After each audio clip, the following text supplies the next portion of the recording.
Questa mattina alle 11:30 i vigili del fuoco di Vicenza sono intervenuti lungo la circonvallazione per l'incidente di un camion cisterna del latte il quale stava percorrendo la A4 tra i caselli di Vicenza Est e Ovest, finito contro lo spartitraffico che delimita le due arterie stradali, ferito il conducente.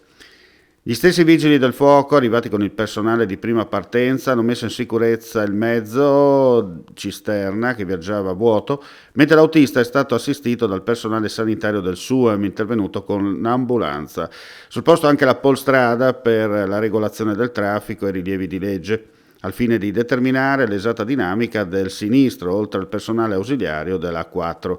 Le operazioni di soccorso da parte dei vigili del fuoco sono terminate intorno alle 12:30. Nessun altro veicolo è rimasto coinvolto nel sinistro.